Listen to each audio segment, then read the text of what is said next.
Support for this program comes from Jazz on the Tube, the Internet's largest collection of free streamable classic jazz videos. From Miles Davis to Louis Armstrong, from Thelonious Monk to Duke Ellington. You'll find it all on jazzonthetube.com. Start your free subscription today.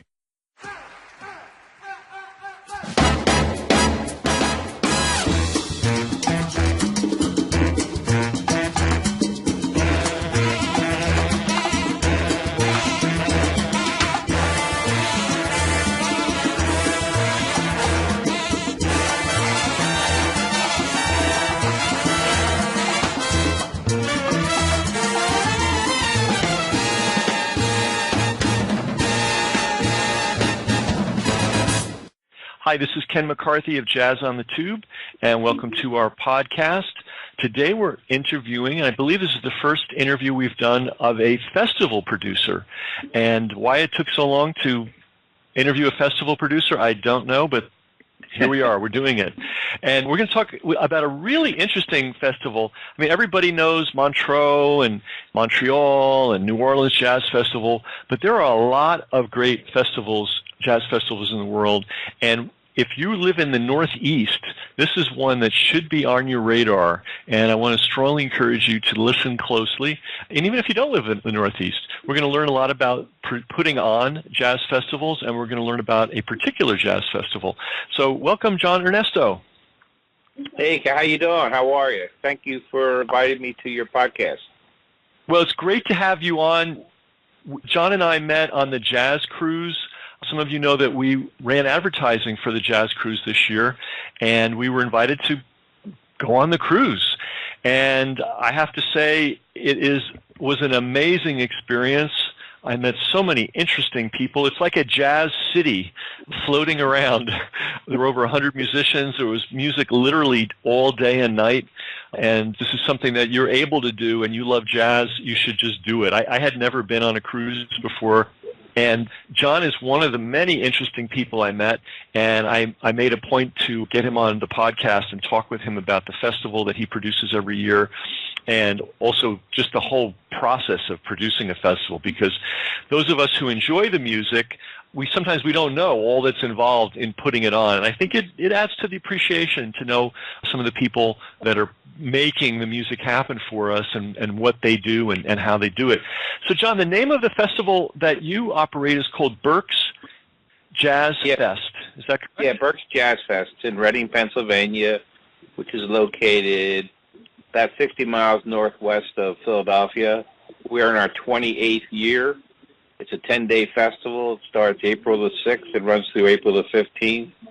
We produce and present over 50 major shows, ticketed events. Plus, there's another 100 free concerts in the community at restaurants, clubs, community centers, churches that go on during the 10 days. So it's become a big community event and something that we're all proud of. It's presented by the Berks Arts Council, which is a nonprofit arts group in town. And the fact that we survived 28 years is pretty amazing. So that's a testament to our community that stand behind us and help us make this happen every year. Yeah, and anything that survives 28 years is amazing. And you're going strong, too. There's many, many more years to come. So basically, jazz takes over this corner of Pennsylvania for 10 days. Mm-hmm. Yes. Yeah, Reading becomes the jazz center of Pennsylvania that day. I mean, those 10 days. That's great. Well, maybe even the jazz center of the world. No need to understate it. You know, I love the idea of, like, for instance, that ship that we were on was just taken over by jazz. You know, the whole ship is devoted to jazz. Exactly. Yeah. And so here's this corner of Pennsylvania completely taken over by jazz. I think this is a good trend. You know. So tell us about this area. I think I passed through Reading.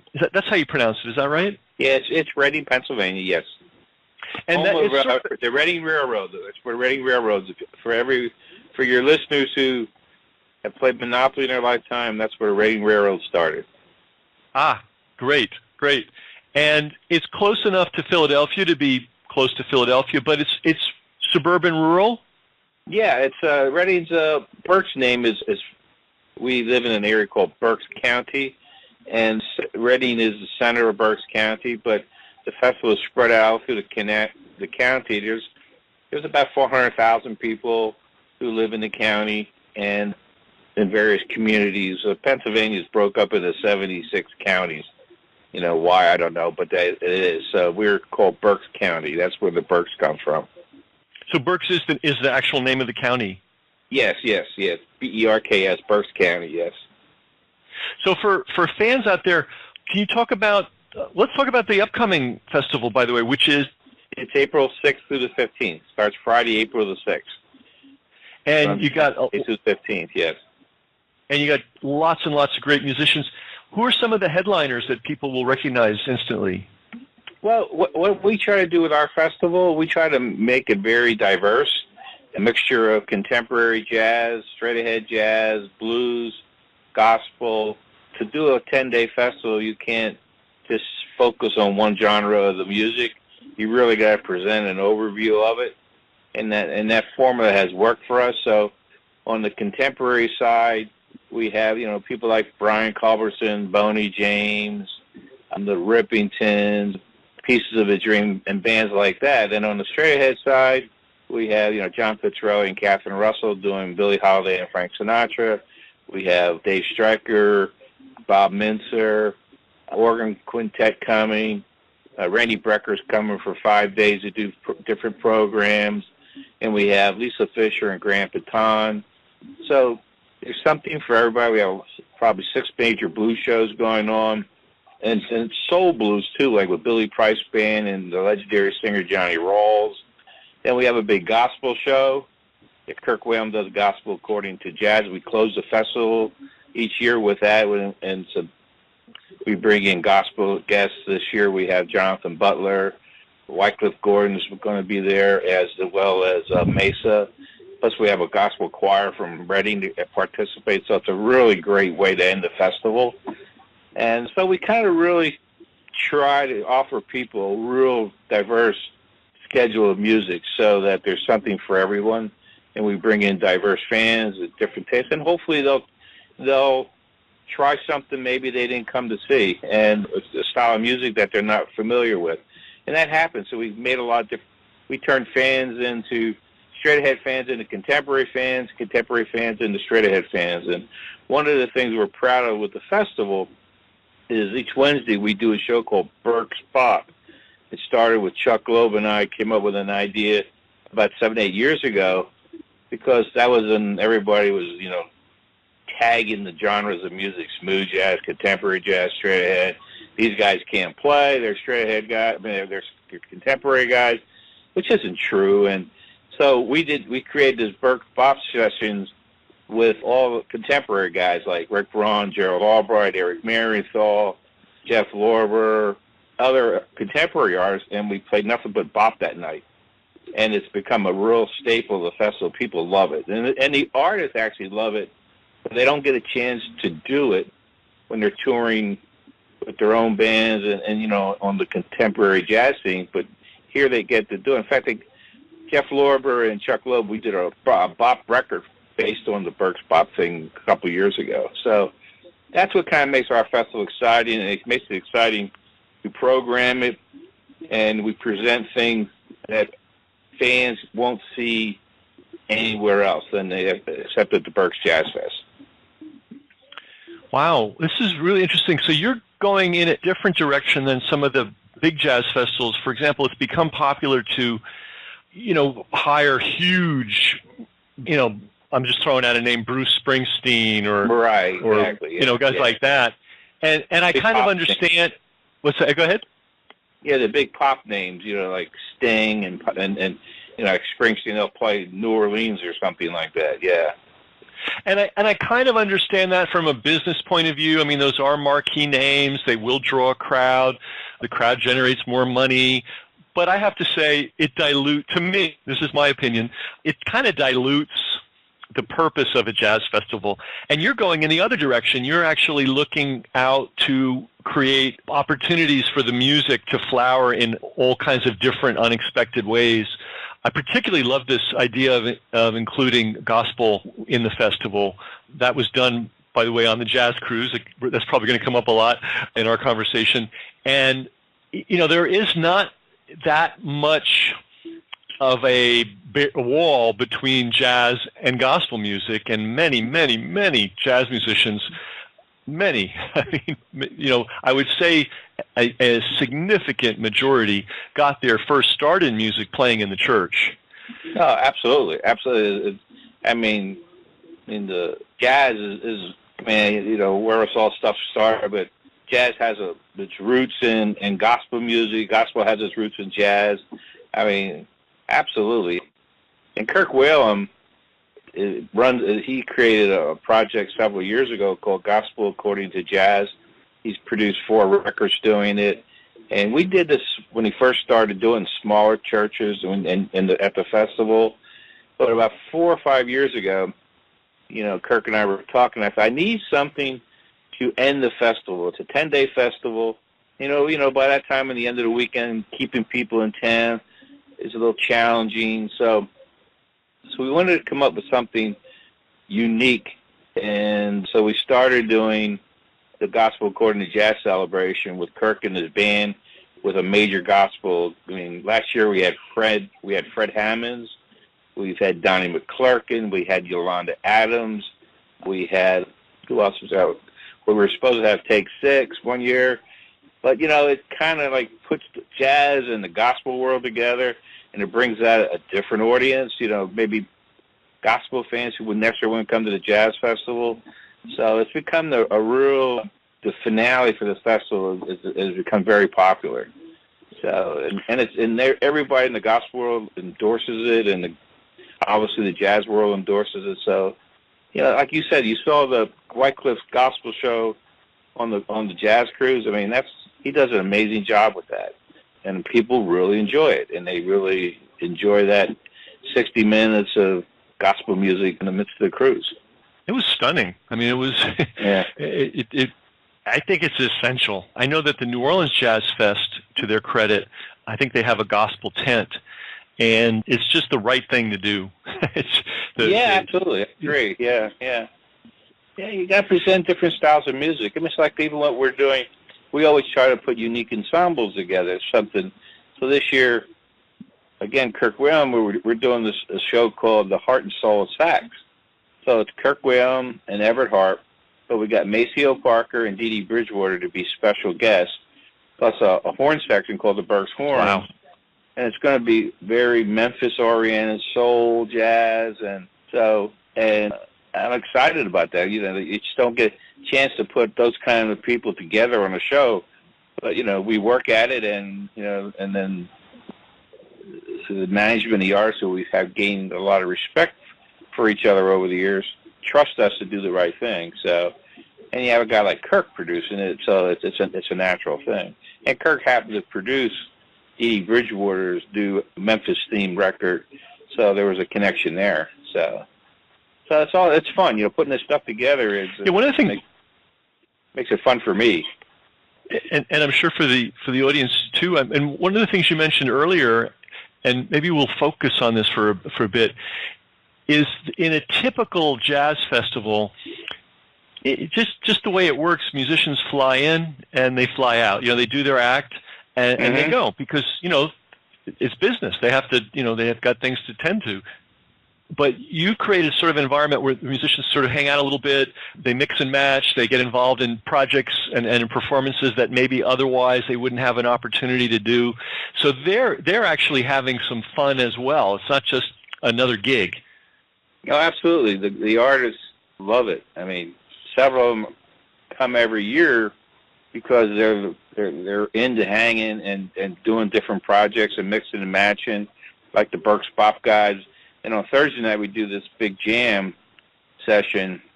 It's called the Berks All-Star Jam, which is really a controlled jam, but it's a produced jam.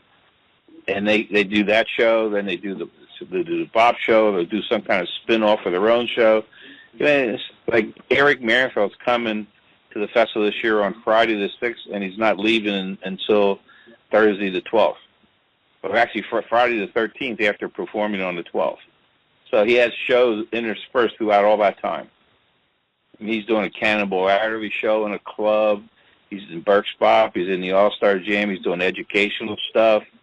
So He's playing with the Special Effects All-Stars. So there's a lot going on all week long. So they enjoy the fact that God times, like you said, they fly in, do the show, jump on a plane, and go home or to the next spot. Here they come in, they can hang out and have some fun.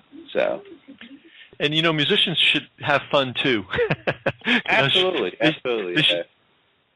You talked about education. Can you tell us a little about the educational programs that are part of the festival? Yes, we do. We have an education committee. We branded it Get Jazz, Jazz, capital ED, and it's made up of local musicians who are local teachers, or some are retired now. But we have a year-long program where they do Get Jazz jams in schools or with music programs. And for the Jazz Festival, years ago, we created the Berks High School All-Star Jazz Band, where kids get to try out to be in the All-Star Jazz Band, which performs 2 or 3 times during the festival. We do a big Jazz Education Day in January for instrumentals. We just did a Get Jazz Day for vocals. And during the festival, we have a day-long workshop education on Sunday, April the 8th. And that evening, we're doing a Berks Jazz High School Big Band Festival, where the high school bands are coming in to participate in a festival where they'll be critiqued and, there'll be a winner and all that. So we're always trying to do stuff where kids, well, actually on Monday, on the 9th this year, we do the Get Jazz Jam in a bigger version at a main venue for kids from all over the county to come, and adults if they want to participate.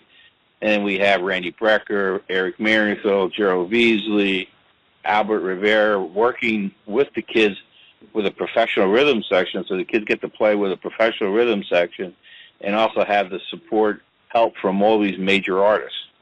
So it's kind of a cool night, and it's part of our mission to keep education a big part of the festival. That's great. That's so important, because that's where the next generation of musicians is going to come from. And it's got to be transformative for these young musicians to get to work directly with, the Randy Breckers of the world. I mean, that would just be a mind-boggling experience. Well, the cool thing is we've been doing it so long, now kids who went through the program are now coming back either performing or doing educational stuff with us. And that's, it's kind of, I really think that's pretty cool. Also shows we're all getting older too, but also shows that, the kids are coming back. The kids who went through the program are now coming back and giving back to the younger kids. I don't mind getting older as long as I see jazz continuing. Yeah. And it really is, and I'm not trying to butter you up, but I have to just say this: it is thanks to people like you that jazz does continue, because the idea that geniuses are just going to appear out of the blue, full blown, is preposterous. It never happened. A great musician is always the product of a community, and is always the product of people who care about the kids and about the music. And these things don't fall off a tree. They have to be crafted. The opportunities, that is.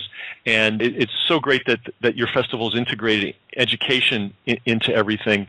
Now, you told me the story of how you got involved. You were not born a jazz festival producer, and you didn't go to college. You didn't get a major in jazz festival production.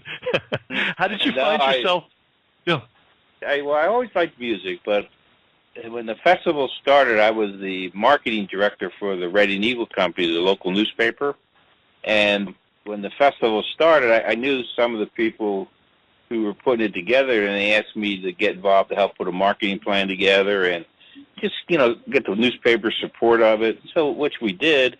And so first one was in 1991. It was 2.5 days, and we had Wynton Marsalis there, and nothing like starting off like that and looking back on it 28 years later. In the second year, there were some problems within the Arts Council and management. So the second one, the executive director of the Arts Council had left the organization. So a group of us got together and just did what we had to do to make the second one happen. And then the third year, I was asked to be like co-chairman of it. And in the fourth year, the gentleman who was brought in to be the chairman just did it to kind of stabilize after the transition. and he didn't want to do it anymore. So they asked me if I would wanted to run it, and I said, "Yeah, I'll give it a shot." I had never booked a band. I knew some things, but not a lot of things. But I said, "I'll give it a shot." So, I put roll up my sleeves and got to work and started to learn about the business and making contacts and started going from there. And I just told them, I said, once we got to get through the 6th and 7th years. Those are those critical years when something makes it or doesn't make it. And so we did. Then we got to the 10th year. We came up with the idea of doing 10-day festival to celebrate the 10th anniversary. And with the idea of going back to the long weekend. Well, everybody loved it so much. The hotel group loved it. The fans loved it. So we never turned back. We've been 10 days since our 10th anniversary. So, 18 years now, we've been a 10-day festival. So I've learned an awful lot in 28 years. Been very fortunate. Had some good people to help me, some agents and stuff. And we have a great community of volunteers. I mean, the Berks Arts Council. I don't work for the Berks Arts Council. I'm just an advisor or whatever, And I've been, my task is to run the jazz festival for them. But we have a great group of volunteers. We have almost 300 volunteers that work on the festival. Wow. Help make it happen. Stage hands, stage producers, front of house volunteers, usher, transportation people, hospitality people. So there's a real family of people who make this happen. And so that's very gratifying. And it's created, I've made so many new friends and lifelong friends now through this that it's pretty amazing. And the relationship with the artists have grown now. And some, are my friends. And so many of them like working with us, so they come to us with ideas. So it's been an amazing journey. I feel very fortunate and blessed that we managed to pull all this off. Some days I ask myself, wow, how did we do this? My wife and I look at each other and say, this is pretty cool. So, but now we're getting up there in 28 years, so I want to make sure we get to 30, have that milestone. But you take it one day at a time. So, and stay focused on doing a good job. And it's a challenge today because of the changes in the record industry, the changes in the radio. I mean, those were natural partners when we were doing this in the heyday, the beginning. All that's going away. So now there's obviously folks like you who, in Jazz on the Tube, are keeping the music alive in front of people. Fans have access. They have access to more information and more knowledge about this stuff, but you don't have that big record promotion behind a record and all that kind of stuff, But it's evolving. So as promoters, we have to evolve and find new ways like social media and organizations like yourself to partner up with to keep the word out there, not only about jazz, but about our festivals and how to reach out and find stuff. So, but it's things change. It's an evolution. Yeah. I'm sure years ago you never thought you would be doing Jazz on the Tube, So. Oh no, I tell people this story, and it bears repeating. When I wanted to see a classic jazz video, I had to get on the train. Well, you'll appreciate this. I was living around Princeton, New Jersey. I'd have to get on the train, I think it was about an hour and a half, however long it took, to get to New York City to go to the Museum of Broadcasting when it was open, and it was a new thing in those days, and go to the library and request a video. Yeah. That's what people had to go through. If you wanted to see Lester Young perform with Billie Holiday, that was the only way it was going to happen. And so to me, this is it's easy to forget, but this is sort of on the one hand, it has been very disruptive. I mean, we've lost the record labels, lost a lot. But on the other hand, it's opened the door to a new kind of distribution. And it's another interesting thing that was occurring to me as you were describing all the volunteers and all the local support is I don't know that this kind of community support on this level ever existed before. And in other words, festivals were sort of they were businesses, and they were operated strictly as businesses, and it sounds like your entire community looks forward to this festival every year, whether they're super jazz fans or not, and they enjoy the influx of new people and the activity and the opportunities that it creates for restaurants and hotels. And I see this happening all over the country, that communities are discovering that the jazz audience is a really good audience to attract to their hometowns. Mm-hmm. Absolutely, absolutely. Yeah, without it's not gonna, they're not going to get drunk. Yeah, I'm sorry. I get asked a lot of times from people in Philly. I know a lot of people in Philly, and they say, "Why can't we do this in Philly?" Because Philly doesn't even have a major jazz festival anymore. They come and they go. So you don't have that tight community. I mean, the hotels, they're in it for money, and they don't want to do what you have to do to make it really work, so you have some continuity. And then you have venues that have their own series. So, but in our community, we have competition in our community. There's, we have a major venue, an arena. We have a major theater that's run by the people who run the arena, and they bring a lot of acts in during the day. We're an hour from Philly. We're in the area of Allentown, which is 40 minutes up the road. And they got an arena now, and they do a lot of shows. So there's a lot of competition for fans to spend money. So, but we managed to find our niche, and we stay focused on it, and we communicate with our fans all the time.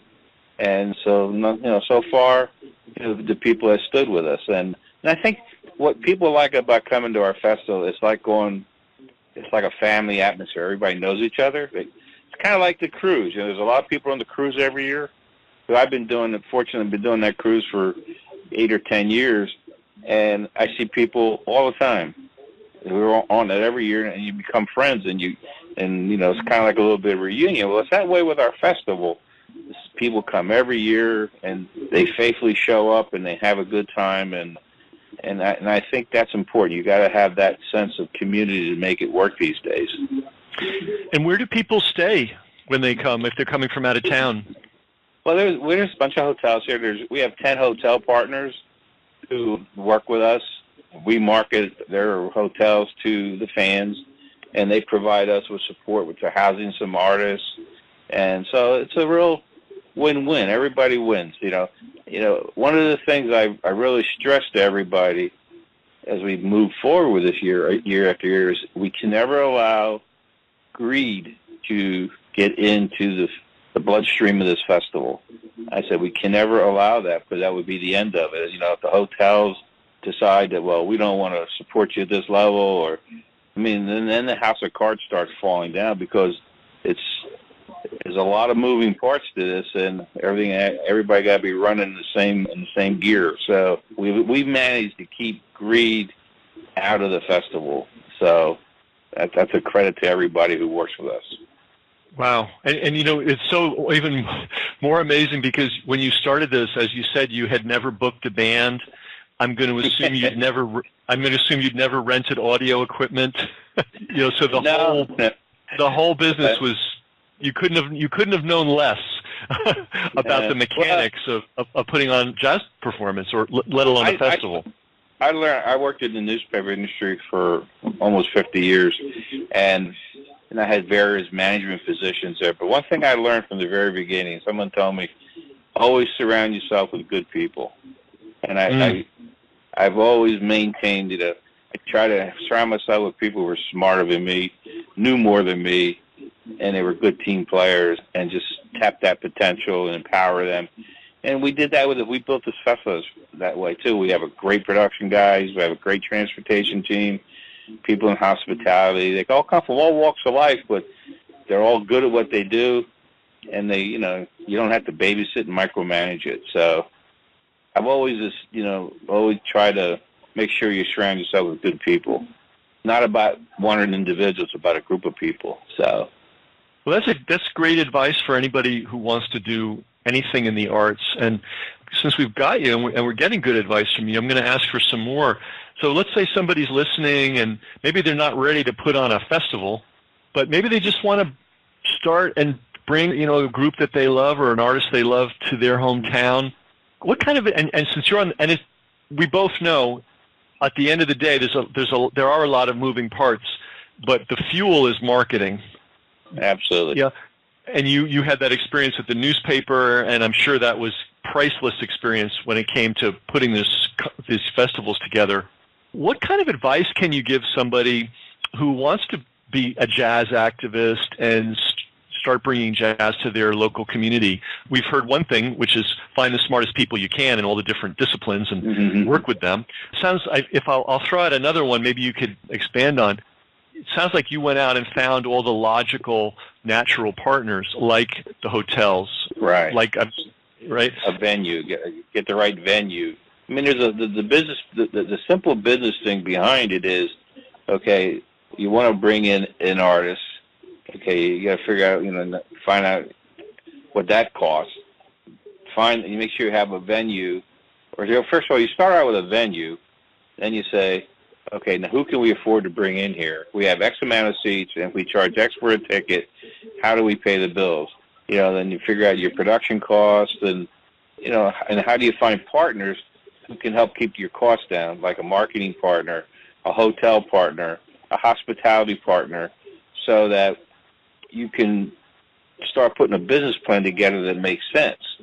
And of course, the marketing, the marketing is critical, because the days, I always use the phrase, the days of build it and they will come are over. People have so many choices today to do stuff, and you got to really reach out to your niche audience and really market that niche audience. And that's the way we do even the Jazz Festival, as big as it is, it's a niche audience. So you got to spend your marketing dollars very wisely, because you got to talk to the people who are going to listen. And that's why, like you and I are talking right now, creating a partnership with Jazz on the Tube, we're talking to the same audience. Talking to somebody who's like putting an ad in a newspaper today is okay, but how many of those subscribers care about jazz? How many of them read the ad? So it's kind of like an inverted pyramid where it gets less and less and less and less and less, as you work your way down. So then it becomes value for your purchase, the amount of dollars you spend on your marketing. Yeah, it's just a matter of, come up with the right business plan, create good partnerships, be realistic who you can afford and what your audience will bear for tickets. And then when you start programming, the trick for programming bands is, sometimes, you can't afford a band on a Saturday night, but if they're on the road and they need a Thursday night, you can buy them at maybe half the price. So there's a lot of that to learn too, where the economies of scale are, That's some really, really good advice, that last piece. Business is all about money in and money out, ultimately. So one of the things you said, which is so important, and I hope people heard it, but if not, let me repeat. Certain ad buys, for instance, buying an ad in a generic newspaper, probably will not do much for you because it's not very well targeted. So don't do that. Yeah.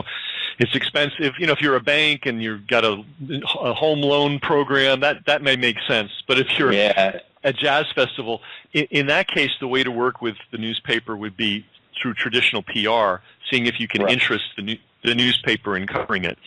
Do a feature story on the act. There's some information on the show. Yeah, and that you might be able to work with them that way. I think the other thing that you mentioned is so important is find your natural allies. Who cares if jazz comes to town? Obviously, the jazz fans do, but the hotel owners, the restaurant owners, and jazz fans are good fans. They're not going to be setting cars on fire and starting drunken brawls during the festival. It's not that kind of a crowd. So I think it's an attractive crowd from a hospitality point of view for some. Yeah, exactly.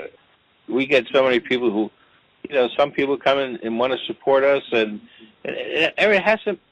The simple philosophy I always use is it a win-win partnership? That's I live by that with everything I do. If I come to you and say, how can we partner? So how can I make you win? How can you make me win? So.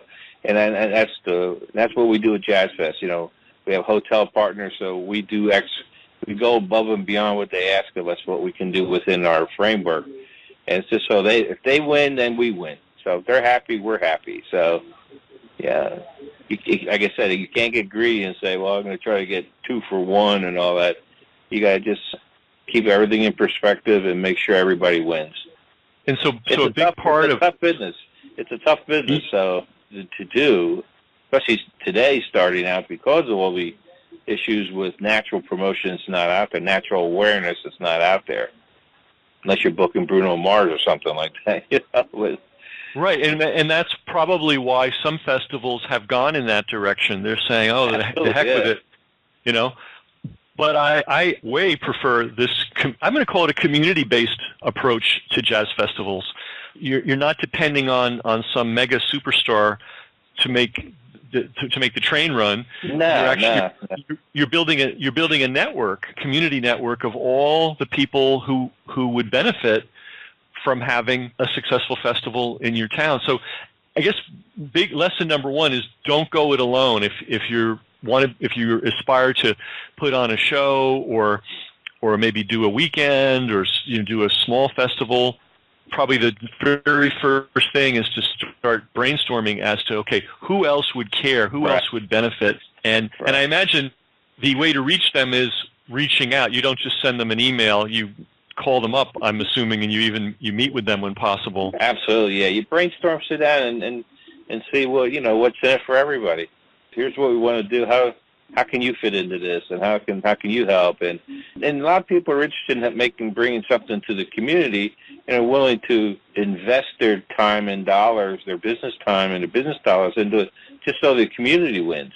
And that's what a lot of people support us.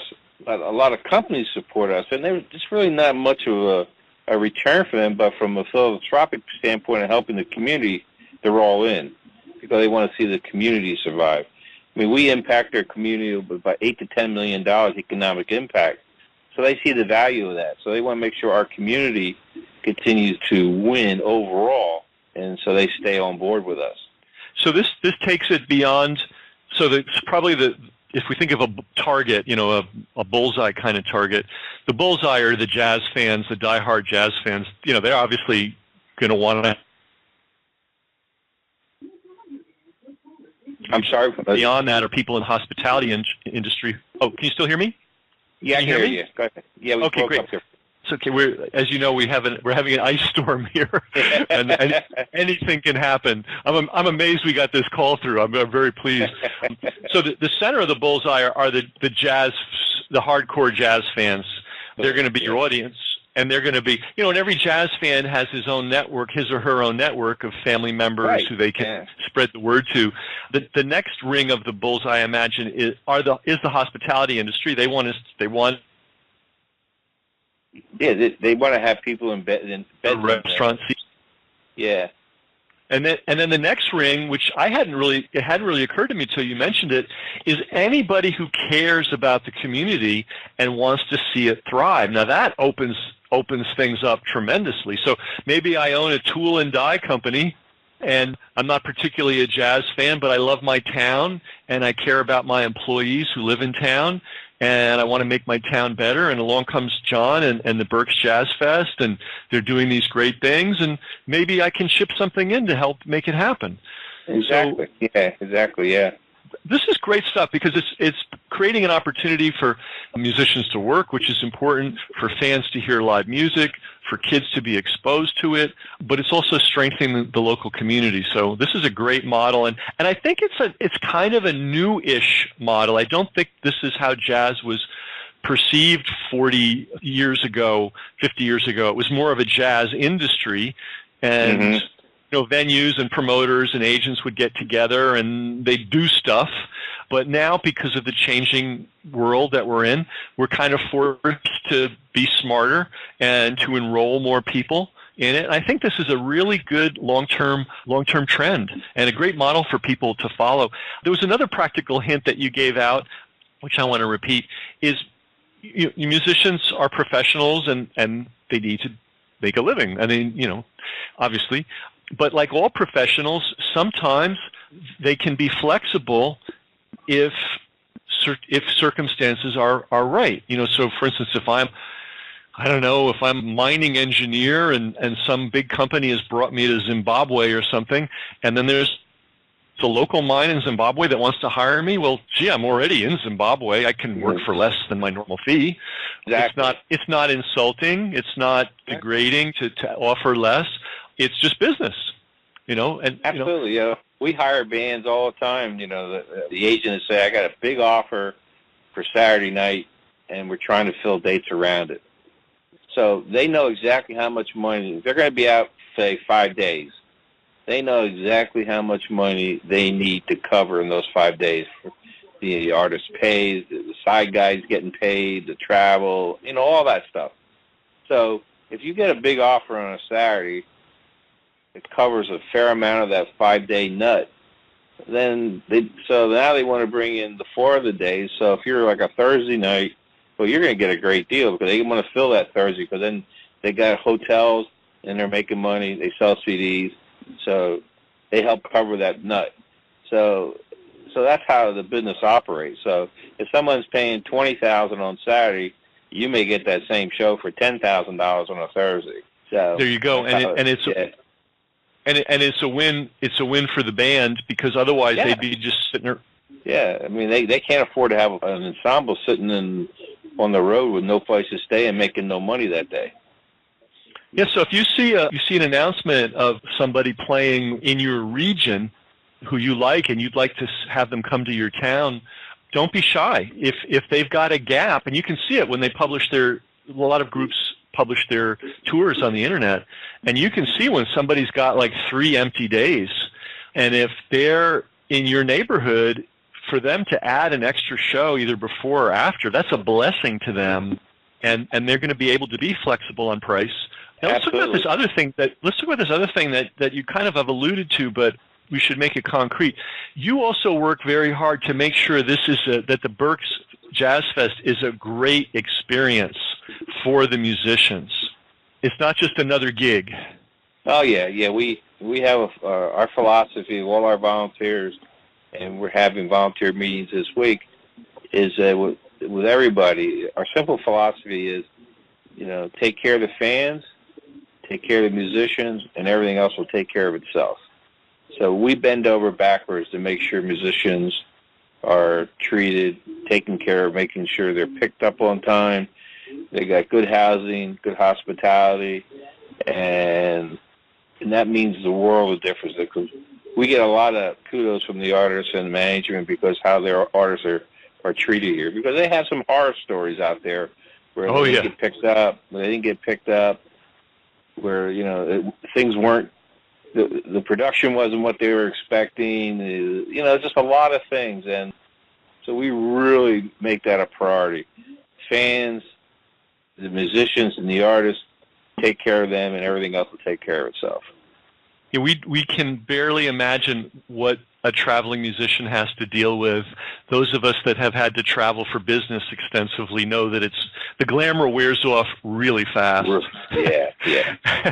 Yeah, and then Well, the musicians always say, playing, they get paid to travel. They play for free. Oh, interesting. And amazing fun. thing. An amazing not thing. Fun. John and I are talking by phone, and so it's hard. We can't see each other. So, John, I apologize for stepping on you all the time. That's all right. That's okay. Yeah. And also this is a little trick that I'll share with people. Pay attention to who lives in your area. I live in the Mid-Hudson Valley, and I once saw a show with Jack DeJohnette and Pat Metheny playing to about 100 people in the most intimate circumstances you can imagine. It was just a little hall. Why did they do it? Because they could get in their car and drive to the gig. And number two, it was a community cause. It was something to benefit the community, and they wanted to support it. And I think you'll find, it's not true in every case, but very much so, you're going to find that musicians, jazz musicians in particular, are very generous. I mean, don't take advantage of that generosity. But if there is somebody local and there is a cause that truly benefits the community or a sector of the community, you'd be surprised who'll come out and help. That's just absolutely. Some of the musicians that we deal with are some of the greatest people, nicest people I've ever met and worked with. So, I mean, they're very appreciative when you create a good relationship with them, they'll bend over backwards for you. They'll jump through hoops for you. And creating that relationship is a number of things, and some of them are very simple, like you pointed out, being picked up on time and not having to hassle that transfer from the airport to the hotel, being treated nicely in the hotel. I mean, they're not expecting the Taj Mahal, but, it's just nice if things are smooth, their room's ready. Exactly. Because they may have just gotten off a 10-hour flight. Right. And the last thing anybody wants to deal with is static. So there's a lot. So a lot of it is not at all brain surgery, and yet the impact of it. I'll give you an example. This is a true story. A very well-known musician, you would know his name instantly, was playing a benefit, and he had just literally gotten off a 15-hour flight from China to be part of this benefit, and he went out and played his heart out, and he couldn't get a drink of water. And I wasn't responsible. I was just there as a videographer running this videography team, but I saw what was going on, and I went out and I made sure I got him bottles of water so that at least he could have water, and that was extremely meaningful to him. So that, it can be very, very simple things. So if I were So if I were to sum this up, your wisdom of growing the Berks Jazz Fest and keeping it on track, big part of this is community building. It's not a one-man band. You really have to involve lots and lots of people. Be dedicated to the music itself, not the money. Make sure it's a great experience for the musicians and the fans. And if you take care of the musicians, you're going to be taking care of the fans too, because they're going to just be in a better state to perform. And it's tough on our musicians, and we as fans sometimes we're not aware. But I think what you said, that they get paid to travel, but they play for free, I think is absolute. The travel part is really tough. So if you can create a great experience for the musicians, and musicians talk. If they've had a bad experience, they will certainly let people know. If they've had a good experience, they'll let their fellow musicians know. So if you develop a reputation as a fair dealer and a place where they're going to be treated well and even have a bit of fun, suddenly you're in a totally different category. So let's talk about the Berks Fest. So the date, again, this year in 2018? It's April 6th through the 15th in Reading, Pennsylvania. And it's 10 days, and our festival is different than, if people hear festival, I think maybe of an area where there's one or two stages. All our main ticketed shows are all in different venues, and they're all shows unto themselves. And the venues range from a 1,700-seat performing arts center to a 1,200-seat performing arts center to a 1,000-seat ballroom at the DoubleTree that we turned into a really nice theater. We have a 500-seat performing arts center, and we have clubs and restaurants. So it's all of the whole gamut. Our ticket events are started in a 130-seat club and go up to a 1,700-seat performing arts center. So every show is an individual show, so you get a full 90-minute show, and it's just that artist. Sometimes there's an opening act or a co-bill, but that and they're spaced out. So if you go to one at 7 o'clock, then there's a 10 o'clock show. And, of course, we have our midnight jams hosted by Gerald Beasley. So it's something. The weekends are pretty full-packed.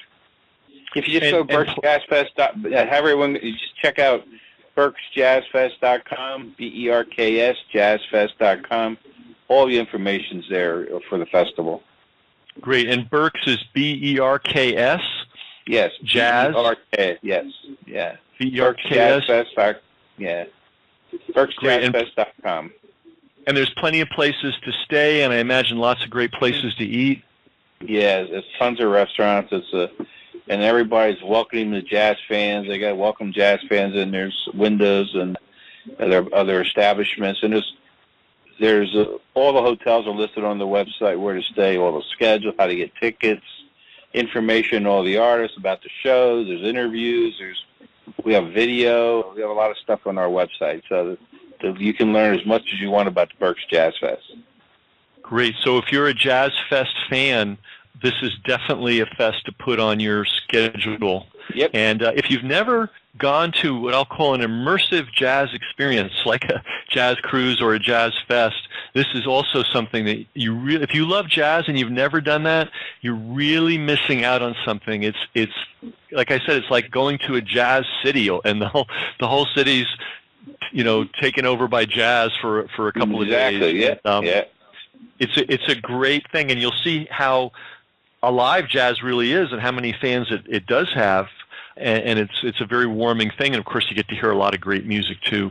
And of course live, you got to go out live. We only put the videos up to whet your appetite to go out and hear live music. At the end of the day, it's all about going out and hearing it live. Yeah.